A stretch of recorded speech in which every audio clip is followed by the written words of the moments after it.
Assalamu alaikum wa rahmatullahi wa barakatuh, mes chers frères et sœurs.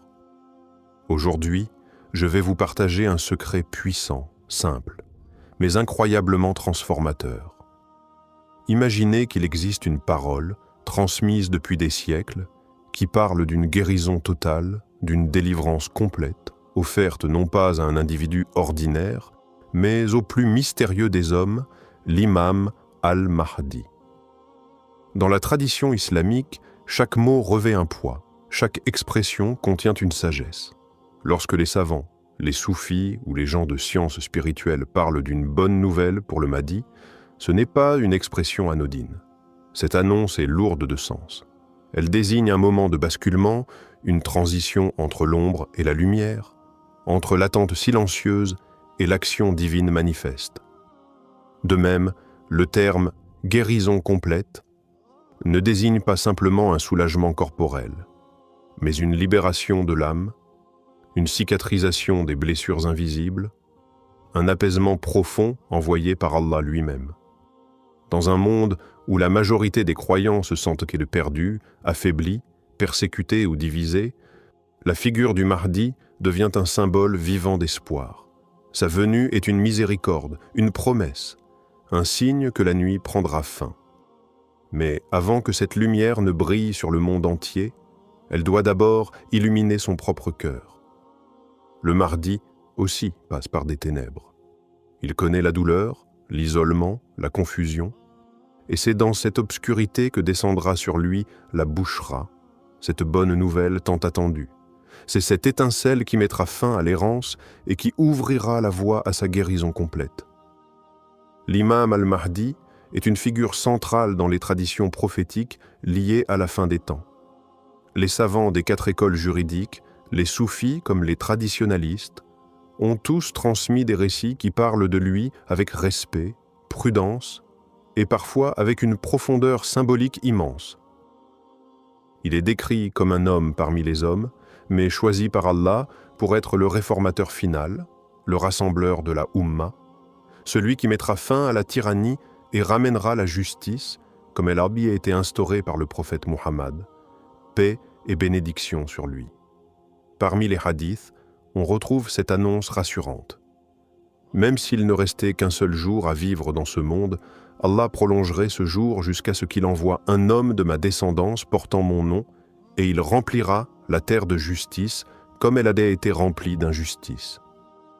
Ce hadith célèbre ne parle pas simplement d'un homme politique ou d'un chef militaire, mais d'un guérisseur spirituel, d'un rénovateur des cœurs. Le Mahdi incarne l'équilibre parfait entre la force et la miséricorde, entre la sagesse et l'action, entre la patience et le commandement. Ainsi, cette bonne nouvelle est également une bonne nouvelle pour la Oumma tout entière. Car à travers sa mission, c'est l'espérance qui renaît. À travers sa guérison, c'est la guérison des croyants qui se prépare. Chaque souffrance qu'il portera avant son émergence résonne avec celle de notre communauté. Et chaque étape vers sa guérison annonce une ère de clarté et de justice pour tous. Avant que ne résonne cette bonne nouvelle, avant que ne s'opère cette guérison complète, l'imam al-Mahdi traverse une période de douleur et de profonde solitude. De nombreux savants spirituels, comme Cheikh Ibn Arabi, évoquent son isolement, non seulement physique, mais aussi existentiel. Il est là, quelque part dans le monde, vivant comme un homme ordinaire, mais portant un fardeau immense que seul Allah connaît. Ce fardeau n'est pas celui d'un chef couronné, ni d'un homme de guerre, mais celui d'une mission silencieuse, lourde, cachée même à lui durant un certain temps. Cette blessure invisible est faite d'humiliation, de rejet, d'incompréhension. Il sera nié, critiqué, peut-être même pris pour fou. L'histoire des prophètes et des élus nous a déjà montré ce schéma. Avant l'élévation, il y a toujours l'épreuve, et le Mahdi ne dérogera pas à cette règle. Ce qui est plus marquant encore, c'est que cette souffrance n'est pas vaine. Elle purifie, elle forge, elle prépare. Elle brise l'ego, les attachements, les illusions et transforme le cœur en un réceptacle apte à recevoir la lumière d'Allah sans déformation. Ce que traverse le Mahdi dans cette phase, c'est l'écoulement d'une séparation douloureuse d'avec le monde, une mise à l'écart, une forme d'exil spirituel. Mais c'est dans cette obscurité que naîtra sa lumière. Et c'est justement à travers cette blessure que viendra la guérison. Car Allah ne laisse jamais ses serviteurs sincères sombrer dans l'abandon. Et cette souffrance, aussi profonde soit-elle, n'est qu'un prélude à la miséricorde qui s'apprête à le toucher. Il existe un moment précis, subtil mais décisif, que les savants et maîtres spirituels désignent comme le tournant, l'instant où tout change dans la vie de l'imam al-Mahdi. C'est celui de la bonne nouvelle. Ce moment n'est pas une scène publique, une déclaration officielle ou une apparition spectaculaire. C'est une annonce intime, secrète, que seul son cœur reçoit. Une inspiration divine, une vision nocturne, une révélation soudaine. Peu importe sa forme extérieure, cette bouchra est en réalité une lumière qu'Allah projette dans sa poitrine. Et elle efface d'un seul coup des années d'incertitude, de fatigue, de silence. Cette annonce, ce n'est pas seulement une parole, c'est un déclic spirituel. Elle donne un sens à toutes les souffrances passées, elle transforme la solitude en élection divine. Elle fait du rejet une preuve d'authenticité. À partir de ce moment-là, le Mahdi n'est plus dans l'attente, il est dans la certitude. Il sait pourquoi il a été éprouvé. Il comprend pourquoi il a été mis à l'écart. Et surtout, il réalise que tout ce qui semblait brisé en lui était en réalité préparé pour recevoir un dépôt sacré. La bonne nouvelle devient alors un souffle qui réanime, une flamme qui éclaire son chemin. Il retrouve sa force, sa clarté mentale, sa stabilité intérieure. Mais il n'est pas encore apparu publiquement. Cette guérison commence en secret. Elle est encore entre lui et son Seigneur. Mais elle marque déjà la fin de l'isolement et le début de sa formation finale, avant d'être exposé au monde comme guide et réformateur. Après avoir reçu cette bonne nouvelle intérieure, l'imam al-Mahdi entre dans une phase silencieuse mais stratégique, celle de la préparation. Guéri intérieurement, apaisé dans son âme, il n'agit pas immédiatement. Car l'ordre d'Allah ne vient jamais dans la précipitation. Il doit encore observer, analyser, comprendre les jeux géopolitiques, les dérives spirituelles, les souffrances de la Oumma. Il ne s'impose pas, il ne revendique rien, mais il est prêt. Et dans ce silence apparent, une intelligence se développe, une vision se dessine. C'est ici que le Mahdi commence réellement à devenir un dirigeant, même si personne ne le voit encore comme tel. Cette guérison complète qu'Allah lui accorde devient sa boussole. Il n'agit plus par réaction émotionnelle, il est guidé. Chaque geste qu'il posera ensuite, chaque mot qu'il prononcera, chaque décision qu'il prendra découlera de cette lumière intérieure. Il n'a plus besoin de reconnaissance. Il n'est plus blessé par le rejet, il ne cherche plus la validation humaine. Ce qui compte désormais, c'est l'accomplissement de la mission, le plaisir d'Allah et la délivrance de la communauté musulmane. Cette guérison l'élève au-dessus des divisions, des passions, des intérêts mondains. Il devient un miroir limpide dans lequel la sagesse prophétique se reflète. Et plus il avance dans cette voie, plus Allah renforce sa certitude et le protège. Car celui qui a été purifié par l'épreuve, guéri par la lumière et guidé par le souffle divin, ne peut être que l'instrument de la justice ultime.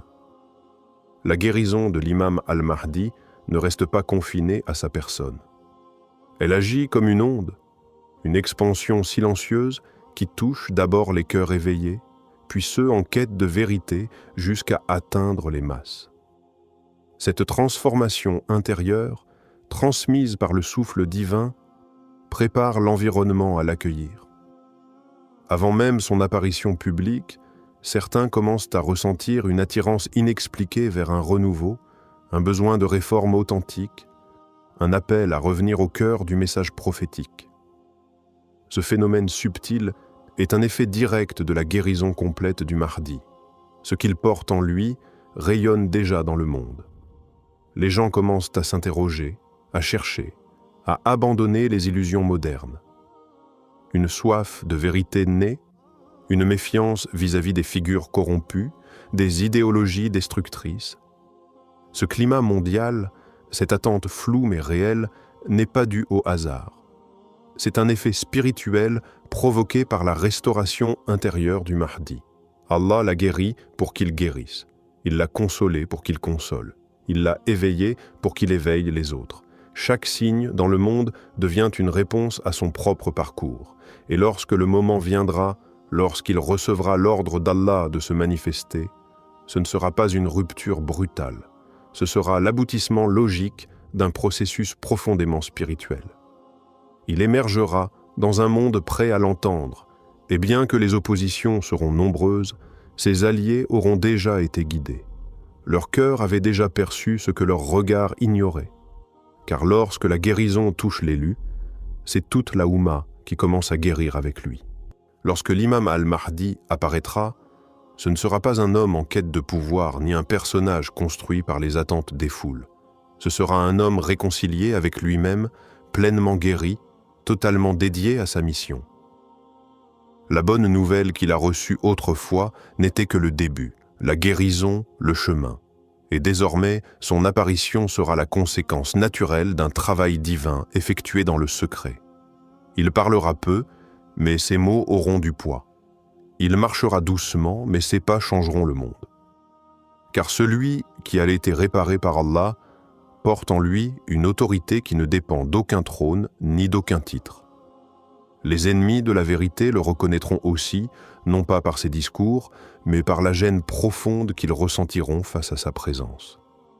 Car le Mahdi est une lumière, et la lumière dérange ceux qui vivent dans les ténèbres. Les injustes sentiront que leur temps touche à sa fin.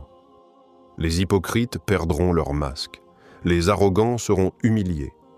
Mais pour les croyants sincères, ce sera le début d'une ère de miséricorde, d'unité et de justice. Sa guérison deviendra la leur, et tout cela avait été annoncé. Les anciens soufis, les grands imams, les maîtres du cœur l'avaient vu venir. Ils parlaient d'un homme blessé, guéri par Allah, et envoyé pour panser les plaies d'un monde brisé. Ce message, transmis à travers les siècles, arrive aujourd'hui à son accomplissement. L'imam al-Mahdi, une bonne nouvelle pour lui, est en réalité une bonne nouvelle pour toute l'humanité. Et lorsque ses pas se poseront enfin sur la scène mondiale, l'isolement mourra, les injustices s'éteindront, et la terre sera à nouveau éclairée par la justice du ciel.